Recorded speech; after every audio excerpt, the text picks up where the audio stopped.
Hello and welcome to Voices of BlueScope, the podcast where we meet the people who work behind the scenes of BlueScope to create strength every day. Today I want to welcome a special guest, Tay Kruizinga, who is not only a licensed graded tradesperson at Port Kembla in Australia, but was announced as the HVTC Apprentice of the Year for 2021, a very significant award, great acknowledgement. Thank you so much for joining me today, Tay. Thanks for having me, Martin. I spat out a few things there: licensed graded tradesperson, apprentice of the year. Can you tell us about your role and what it means to be a licensed graded tradesperson at BlueScope? Sure. So my role is predominantly looking after maintenance of a few different areas of plant, focusing mainly on the electrical aspect of the equipment and the process.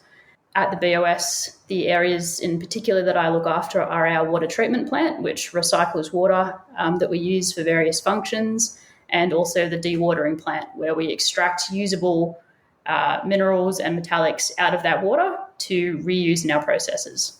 When did you start with BlueScope, if I may ask? Yes, so I started my apprenticeship placement there 5 years ago this year as a first-year apprentice. Hosted with HVTC. Now, HVTC, what does that stand for and how does that work with BlueScope? Because you're kind of working for two different organisations in a way, aren't you? That's right. So HVTC is or was Hunter Valley Training Company. What they do is they provide kind of a safe home for apprentices to start. They provide all of the support, all of the liaising with TAFE and educational institutions, and they partner with BlueScope to give us hands-on experience and a workplace that we're safe in, that we're supported in throughout the 4 years of our apprenticeship. So it's a partnership between HVTC and BlueScope, and as an apprentice, you're kind of look at them as mum and dad, I guess, in a way. That's a great analogy. What was it that you enjoyed or found most interesting or challenging about that learning experience as an apprentice? Was it as you expected? I went in without much of an idea of what I was getting myself into, to be honest, which I think a lot of people, when they start an apprenticeship, they have an idea in their heads, and it never quite turns out the same way. I was pleasantly surprised, where my expectations did not compare to what I actually ended up experiencing. Probably my favourite things throughout my apprenticeship was just the scale, the size. It was kind of like a wonderland for me at the time, coming from an office position and a business background onto a manufacturing steelworks plant was just a huge transition and a lot of fun to be learning in that kind of environment. Now, you mentioned that you were in an office role before you were working with BlueScope in your current job. Yes. Can you tell us what it was like to switch? Were you considering a job like you have now for quite some time, or was it more of a spur of the moment thing? Where did you come from before? So I debated a trade when I finished high school. I was really interested in getting into a trade. I really liked hands-on work and pulling things apart, putting them back together again, making a big mess.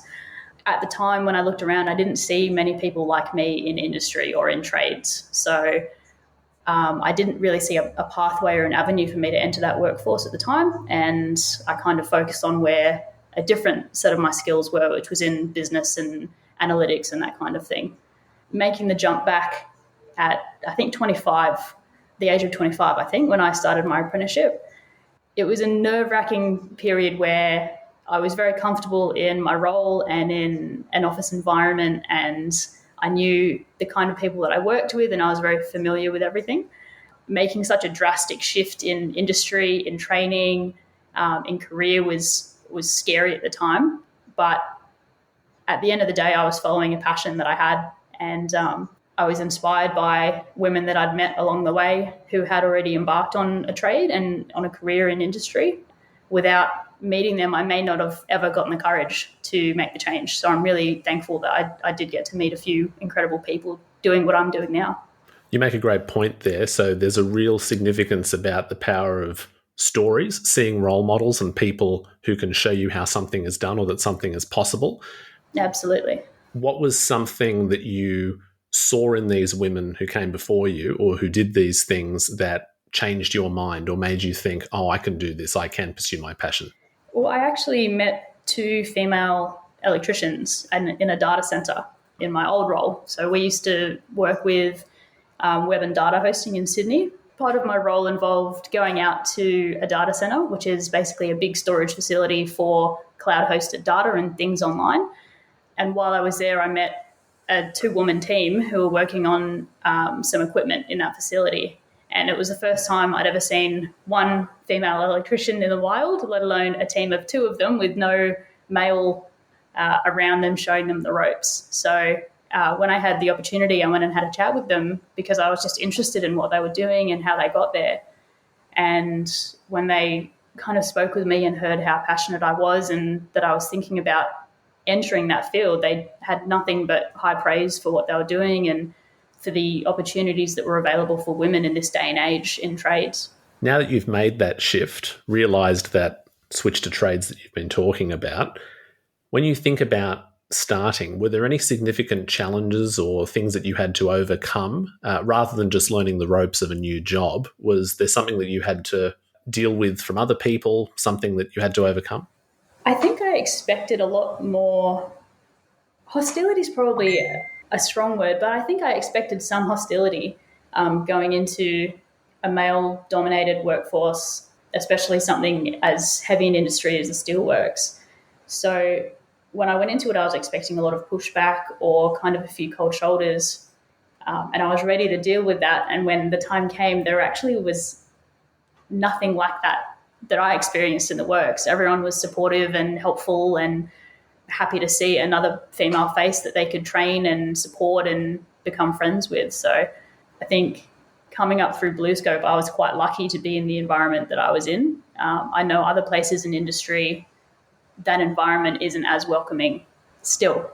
But from my experience, I guess the hardest things were just adjusting to learning new skill sets and a new language in terms of communicating with trades and with different kinds of people who had different interests than those I'd kind of been around before. So that was my main adjustment period, or the challenges that I kind of experienced. But otherwise, it was a really kind of smooth, welcoming, easy transition for the most part. That's good to hear. Very, very good to hear. And I suppose that links to the idea of diversity leading to inclusion. So nowadays, when people ask you, what do you do? And you say licensed graded tradesperson, are you met with surprise, or is that something that people now kind of accept? I think the majority of the time when I tell someone that I'm an electrician, especially one working in industry and at the steelworks, it is kind of a, oh, really? And no one really expects that. I guess maybe even looking at me, no one would really expect that a 5 foot woman is working in a steelworks. But yeah, it's a little bit of surprise and then a lot of questions because everyone's all of a sudden excited, like, what's it like? What do you do?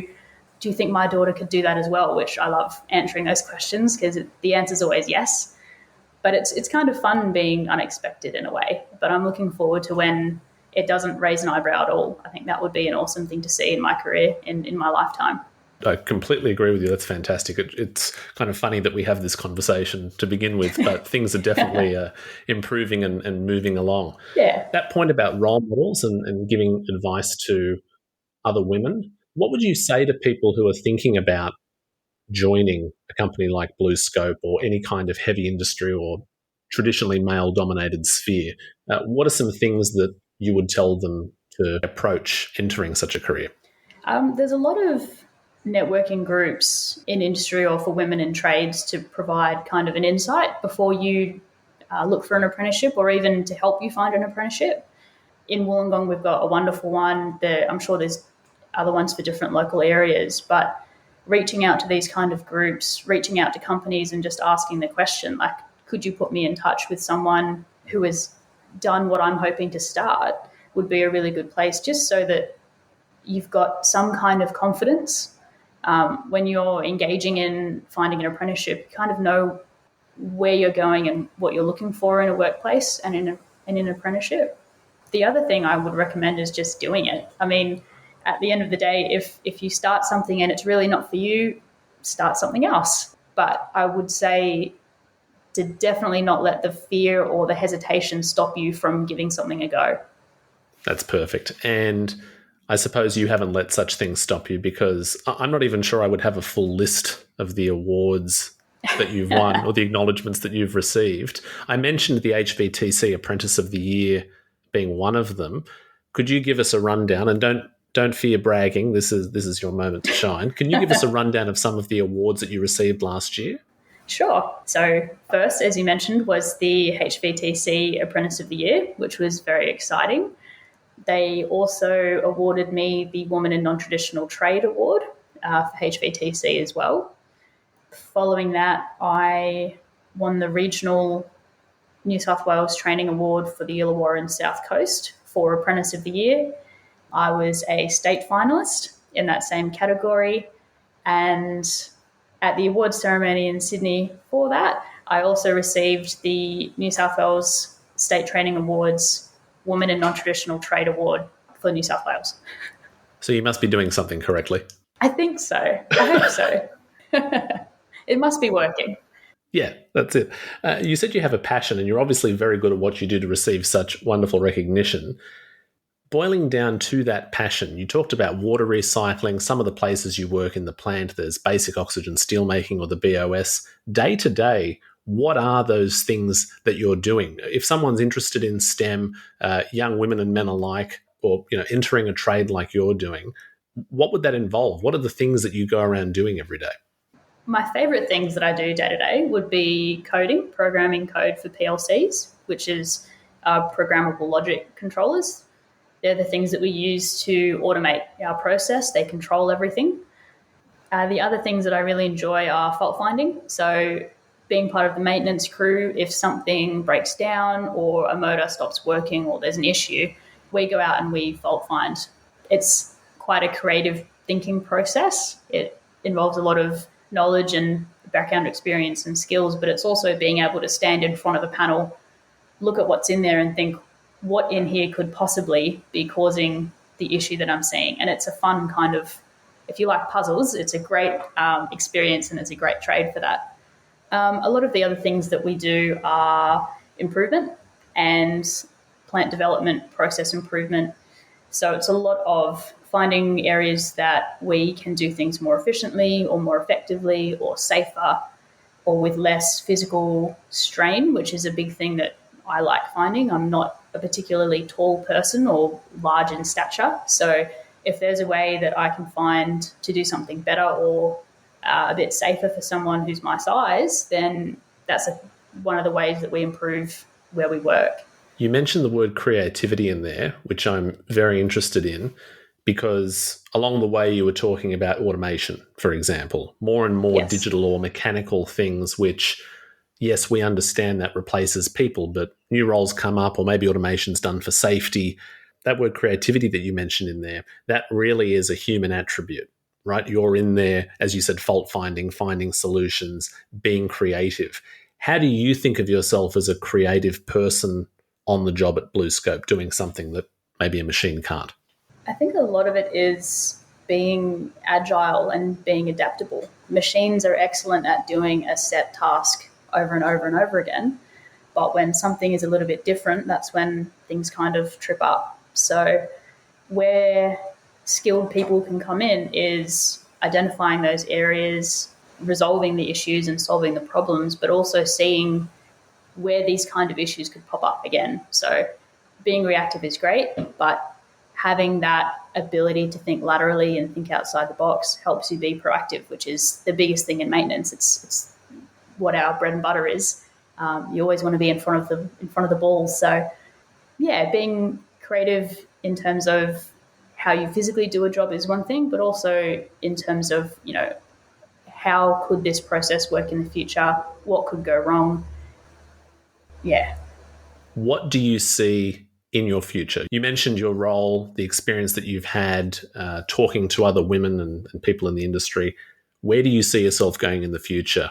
It's an exciting time for me, actually, because I'm not entirely sure. The more people I talk to and the longer time I spend in my role, the more avenues I kind of see and pathways to progress through my career kind of appear.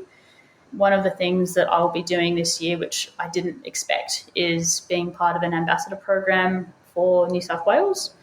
that involves going out to schools and talking to year 11 and 12 students about career pathways that involve TAFE and trades as opposed to just university.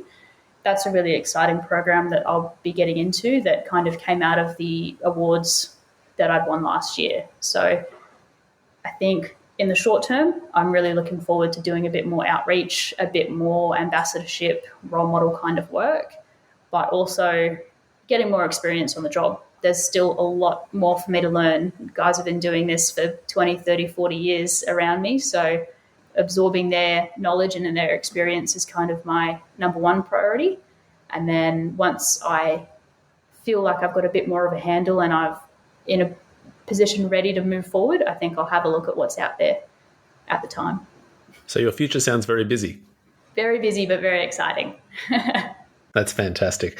Well, it's been a pleasure talking to you, Tay. Thank you so much for your time. And I'm sure there are people out there listening right now, both within the steelmaking industry and beyond, maybe even considering different careers, who have taken something away from what you've shared today.